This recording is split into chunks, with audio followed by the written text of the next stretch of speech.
From Tanzanian activist abduction in Kenya to Nakuru abduction fail. Is Shakur the cop safe? For the past few days, I've been receiving anonymous messages. Pastor Nganga fights back. Jaji ndiye ataamua hii kesi, sio nyinyi mtaamua mkidnap. Ukiona mnaongea hivi mnajua.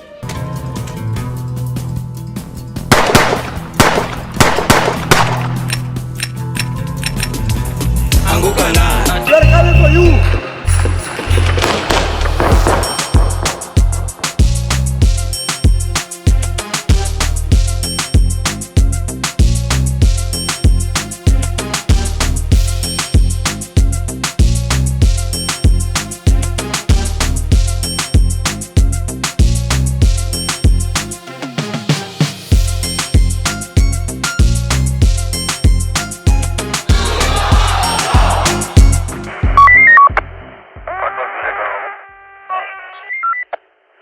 Hello, how are you? Welcome back to ShowNewTrend. I'm of the day and my name is Elvis Derry. Kenyans, the question of the day is, are we really safe in our own country? Like even asylum seekers are being abducted. And so many cases of asylum seekers have been taking place in this country. A case has been trending recently of a Tanzanian journalist by the name of Maria Sarungi Tsehai. She was abducted in broad daylight. And even some Kenyans tried to help her. Just before we continue, just take a look at how things unfolded.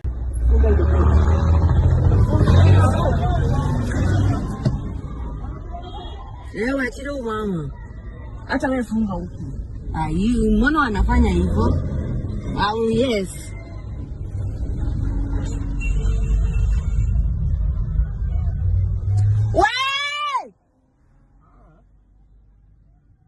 A very big shout out to that city hopper driver who tried to block that car which was being used to abduct the Tanzanian journalist. After the abduction, she was later on released, and this is what she said. Asanteni sana, nipo salama, Mungu ni mwema. Na kesho nitachukua muda niwashukuru vizuri. Naomba niwashukuru watu wa Kenya, watu wa Tanzania and all the international people. Specific shout out to the people who are the man nation, because today I have been saved. Thank you.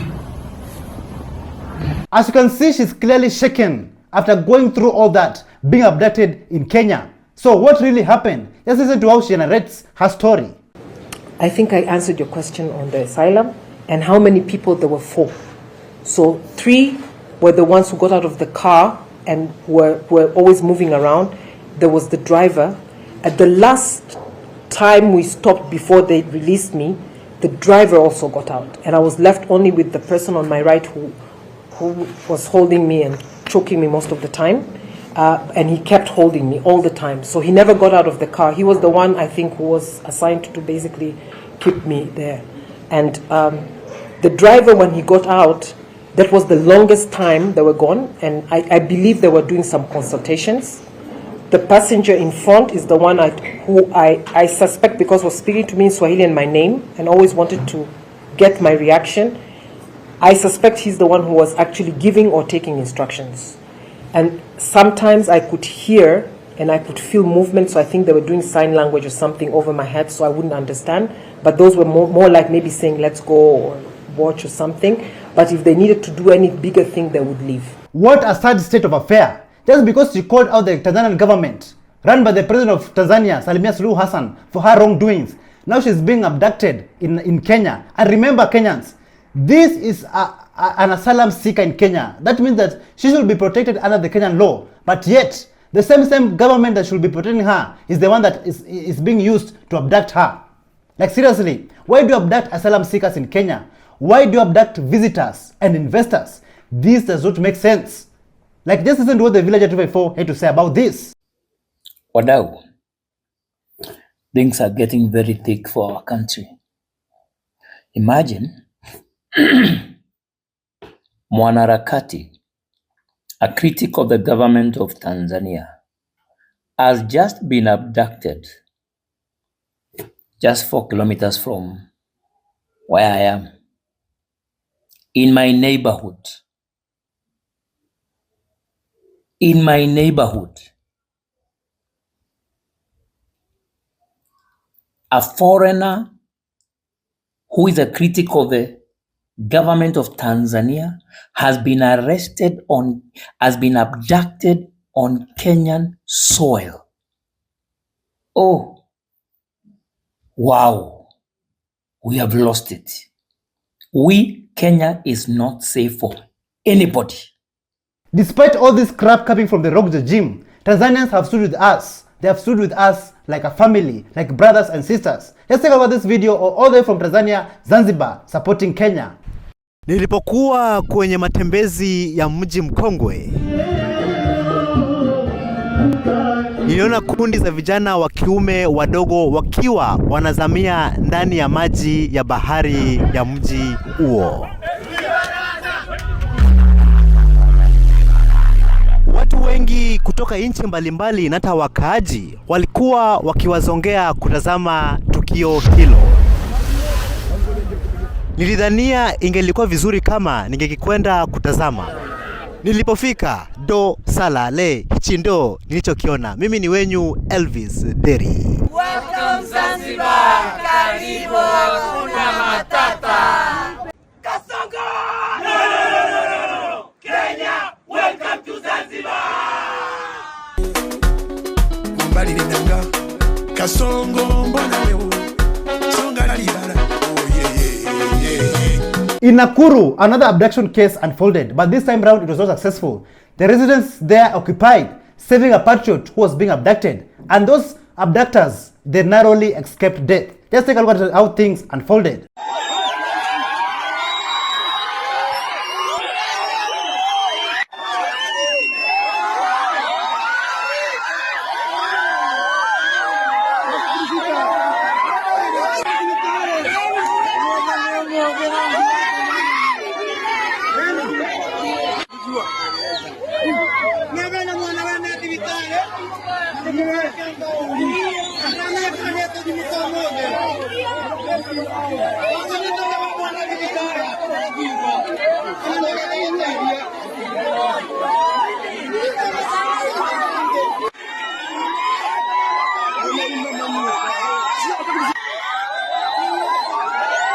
But if you ask yourselves, what really happened during the abductions in Nakuru?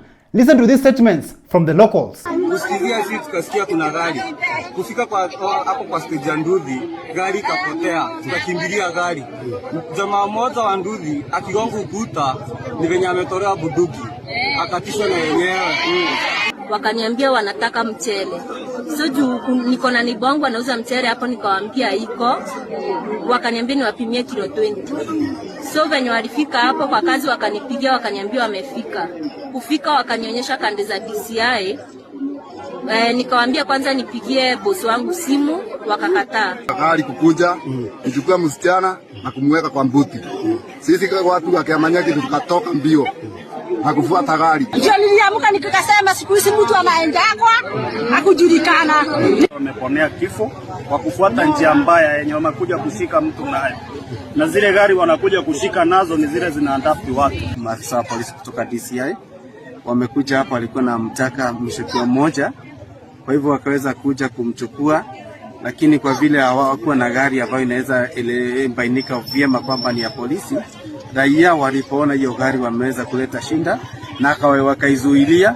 Still in Nakuru, where the residents occupied, a patriot was being abducted in broad daylight, Kenyans, in broad daylight. But the residents there resisted and they went on to save this patriot from being abducted. Let's take a look at how things went down.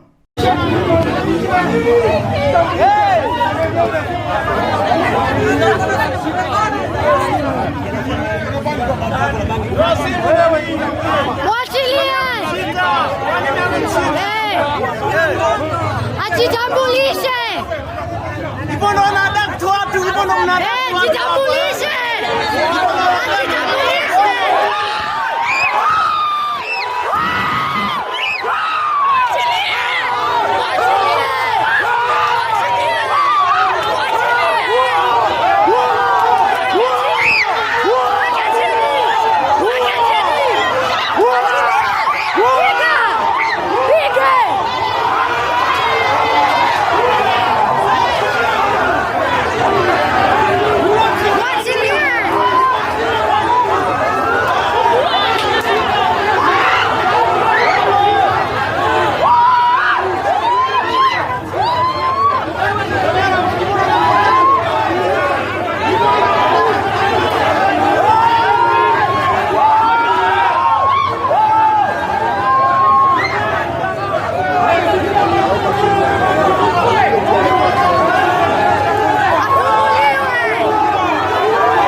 Another patriot who has always been there since day one, Shakur the cop. He was being detained and forced to eat the inmates' food.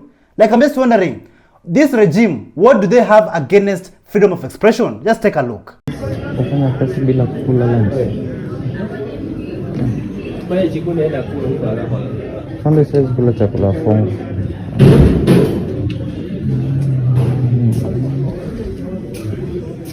This clearly shows you that those officers who are detaining and forcing our brother, our patriot, Shakur the cop, they got orders from above. And even Shakur the cop, he was almost abducted. Just listen to his story. My name is Jackson Kuria. Most of you know me as Cop Shakur or Shakur the cop. Today, I've survived an attempted abduction. Were it not for my self-defense skills, stories. For the past few days, I've been receiving anonymous messages, anonymous calls. So amekuwa akinipigiana private number akiniambia vile wataniua, vile I should stop criticizing the government. Yet I'm not even criticizing the government. I'm just speaking the truth. The government is killing people. The government is abducting people. So today I have a message for the government of Kenya. Tomorrow I'll present myself to the police. If you want to arrest me and charge me, do it. But stop coming to me at night na kunifanyia vitu zingine. I know it's the government of Kenya that is trying to do this because the people who are trying to abduct me, they had guns. Tomorrow I'll present myself to the authorities. If you want to charge me in the Kenyan court of law. That's my message.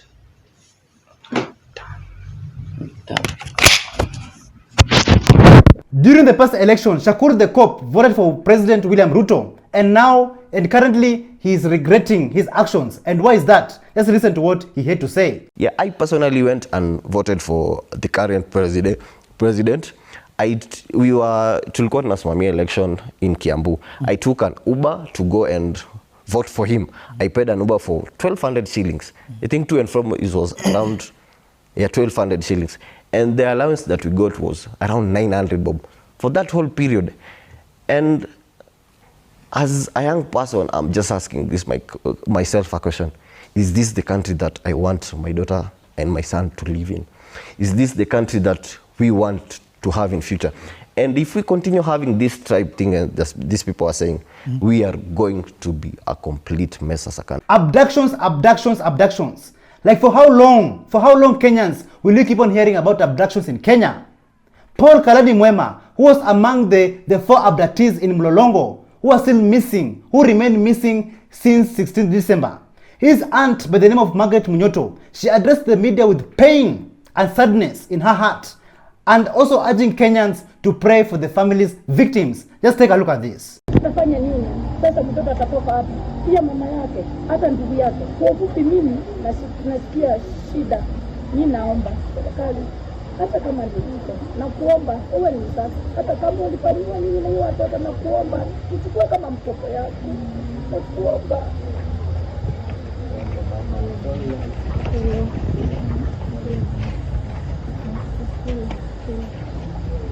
Kenya's controversial pastor by the name of Pastor James Ng'ang'a, he went head-on with Oscar Sudi and Kimani Chungwa over the abductions that is taking place in Kenya. Just take a look at how Pastor Ng'ang'a injected. Previously, on keeping up with the Kenya Kwanza government. Sasa wangenipatia hiyo docket hiyo ya usalama siku 3 peke yake. Hiyo watoto na ujinga hiyo ya kuchora vitu kwa manini itaisha. It's about to go down.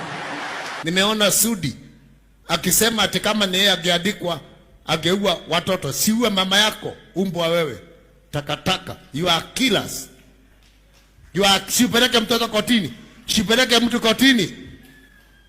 Naona jana wanashambulia ati mpaka na mapasa. There is nowhere. Kotini kuna mada, kuna life. Jaji ndiye ataamua hii kesi, sio nyinyi mtaamua mkidnap. Ukiona mnaongea hivi mnajua. Ukiona mnaongea hivi mnajua kule watoto wanaenda. Don't blink nonsense. Na hii mwaka na nyinyi mtaona mtakufiwa na special zenyu. Shame on you. Shame on you. And I say again, And shame on you, Governor. You cannot claim abductions when you are the key abductor and murderer of Kenyans under the previous regime. Mnachochea, wewe unaenda Rift Valley, wewe ni mtu wa Kiambu, kaa kwa mama yako, stupid. Utaendaje Rift Valley kwenda kuchochea?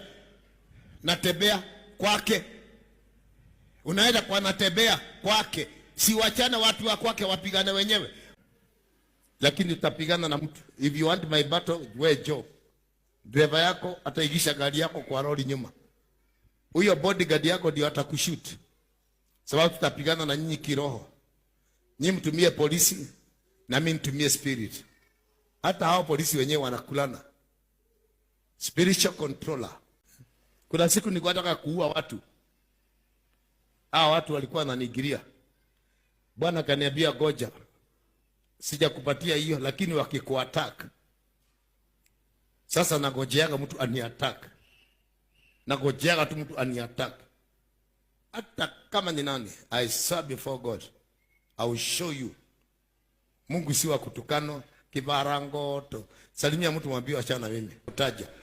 Kenyans, if you are asked to make a wish today, what kind of wish would you make? And what kind of positive change do you think Kenya needs right now? Listen to this. The positive change is Kasongo must go. That's what we look forward to in the year. Huh? So you know, when we went to pray over Christmas, we asked God to lift this cup off our shoulders, take this burden away from us. So if it is going to be a new year that Kenyans are going to celebrate or feel a positive trajectory, then Kasongo has to resign or to get out of office. Because look at it this way. His economic policies of last year made us have a very somber Christmas. Now you want to again wait for another 1 year. 2 more. The question of the day is the DCI boss, Mohammed Amin, a wanted fugitive? And Kenyans, who do you think should be arrested first when it comes to all these abductions that is taking place in Kenya? Just take a look. Okay, so the second day in a row, DCI detectives are almost getting lynched by crowds. Okay, right now it literally just happened in Nakuru. And you guys, you should be very wary, okay? Because you're going outside saying you're following orders.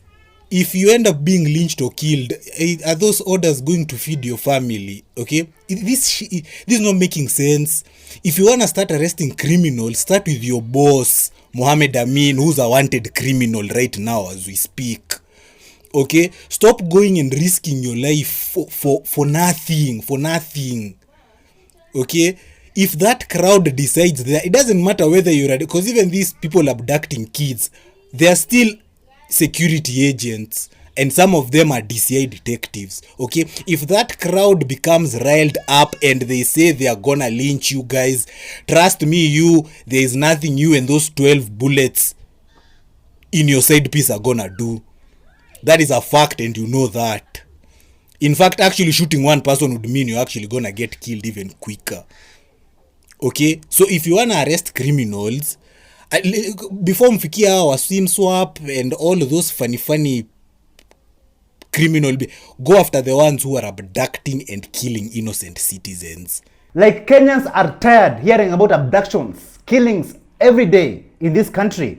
And people are coming with very creative and different ways on how to deal with these abductors. Just listen to this. Yes, nimeona William Ruto akiwa huko kwao Rift Valley amesema ati wale vijana wanamweka kwa coffin.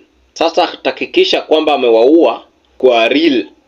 Atahakikisha kwamba amewaua. Na mimi nataka kukuambia William Ruto, labda ukuje wewe mwenyewe uwaue. Lakini ukitumana au mapolisi au ma DCI au ma NIS, tutachoma hiyo magari ya serikali, tutapiga hawa na tutawavunja na hao ndio tutawaua. Na hata wewe ukikuja tutakuua. A president, and let me lecture you, Bwana William Ruto. A president should be a symbol of hope, a symbol of unity, a symbol of transparency, a symbol of integrity.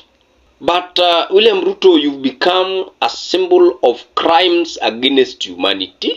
You've become a symbol of lies. You've become a symbol of hopelessness.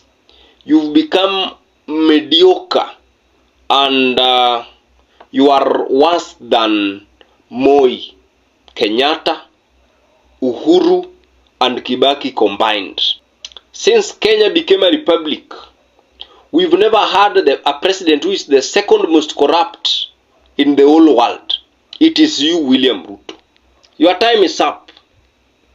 Na sisi hatukuogopi. Even the former deputy president, Rigathi Gachagua, he came out and warned the president of Kenya, William Ruto, that he's going to be taken back to The Hague following the atrocities that took place in 2007-2008 post-election violence. Listen to what the former deputy president had to say. And I want to ask the president to remember that he was in Hague, charged with the crimes against humanity. The route huyu waziri wako amechukua pale Lamu, na huyu ni waziri wako rais, ya kutisha jamii wale wamekaa pale Lamu by right because they are Kenyans, na kusema watafurushwa, na waziri ndio ameconvene hiyo mkutano. You must remember that journey to The Hague. Na vile mimi naona rais na watu wako mkiendelea, mtaenda hiyo barabara. Na mimi nataka kuambia watu ya Lamu wasitishwe na mtu yeyote. Every citizen has a right as per our constitution to settle anywhere within the Republic of Kenya. Lamu County is part of Kenya, and the people who stay there are Kenyans, and they are there by right, and nobody should threaten citizens of this country that they can displace them from one county to wherever. And we want our team that is working on ICC matters to document that meeting properly, so that we again put ICC in the know as to what is being planned in that county of Lamu. It seems like some people, they really don't understand why the Kenyan people, the Gen Zs, are fighting for better governance and holding the political class accountable. Some people don't really get it. Some people think that the Gen Zs, the Kenyan people, hate the president. No, we don't hate the president. The Gen Zs don't hate the president. What we don't like is the president's policies, lies, corruptions, abductions, and so many more. Kimani Mbugua, he decided to choose the wrong side, and just listen to what he had to say. Hello all, young people, Gen Z, millennial, and everyone who's under 35. Let me be very open with you. You know, when I was looking at you guys protest last year, I was very sad. That day in June was a very sad day for me. Because, let me just be honest with you guys. Violence, toxicity, and negativity is not the way to go. Mimi nataka niwasihi tafadhali. Please, respect the president. Respect him. There is a good reason why he is there. You know, it is only God who appoints leaders. And some leaders come for transitioning people from a tough time to a prosperous time. And some leaders come within a critical time.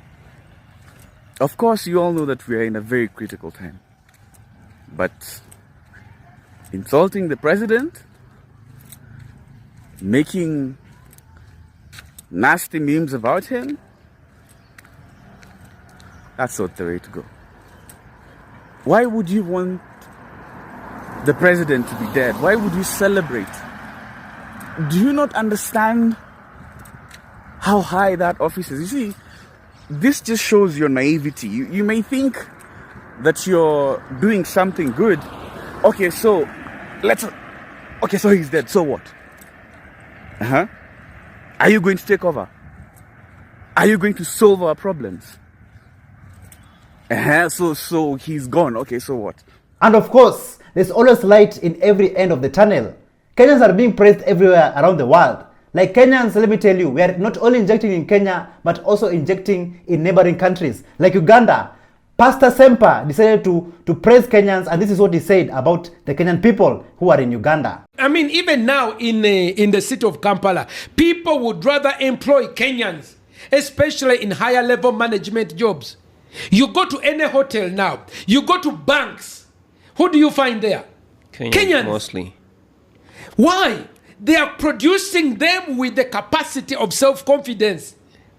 The old school of Sempers, us, Mao, Nobat, Kulaije, okay, the late Jacob Oulanya. That is the last of the giants. Start with breaking news out of Nairobi, Kenya, where ongoing protests have now inflamed further. Hello and welcome to the programme. I'm Elizabeth Puranam. Fierce protests across Kenya, violent crackdown by police, and the worst unrest since President William Ruto came to power less than 2 years ago.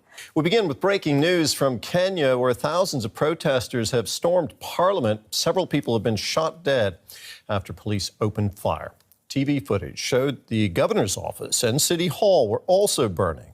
So why has this bill brought so much anger, and what are the wider implications?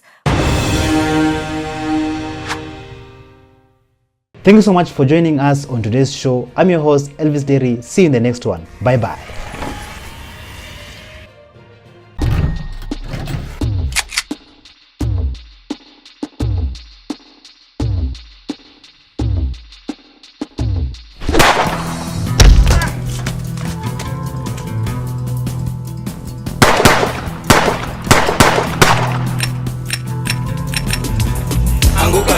They're coming for you.